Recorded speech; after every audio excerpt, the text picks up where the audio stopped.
صلو علی الحبیب صلی اللہ علی محمد یہ جو ہرقل کا واقعہ تھا، یہ 6 صدی عیسوی کی بات ہے۔ اب 13ویں صدی کی بات سنیے۔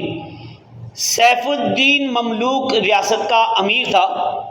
کہتا ہے کہ ایک مرتبہ ہمارے بادشاہ نے رومی بادشاہ کے پاس ایک تحفہ بھیجا۔ وہ تحفہ لے کر روم گیا۔ اس وقت روم کے بادشاہ نے میرے سامنے ایک سونے کا صندوق کھولا۔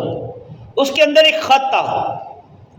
بادشاہ نے وہ خط کھولا، اس کے اکثر حروف مٹ چکے تھے۔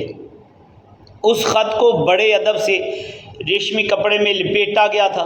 بادشاہ کہنے لگا، یہ وہ خط ہے جو تمہارے نبی صلی اللہ علیہ وسلم نے ہرقل کی طرف بھیجا تھا۔ ہمارے آباء و اجداد نے ہمیں وصیت کی تھی کہ اس خط کی خوب حفاظت کرنا۔ جب تک یہ خط تمہارے پاس رہے گا تمہاری حکومت قائم رہے گی۔ اللہ اکبر، اللہ اکبر۔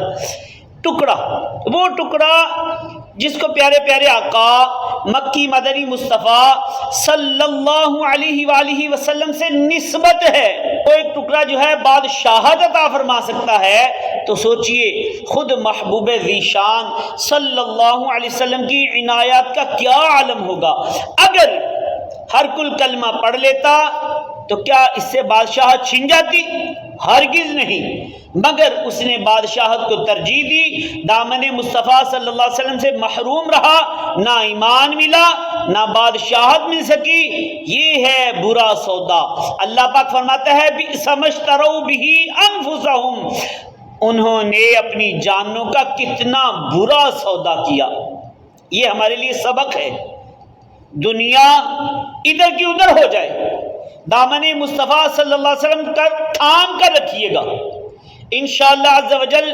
نہ یہ دنیا بھی ہماری ہوگی، آخرت بھی ہماری ہوگی، نہ دنیا کا نقصان ہوگا نہ آخرت کا نقصان ہوگا، کہ ہم رسول اللہ کے، جنت رسول اللہ کی، کہ دامن مصطفیٰ سے جو لپٹا یگانہ ہو گیا، جس کے حضور ہو گئے اس کا زمانہ ہو گیا۔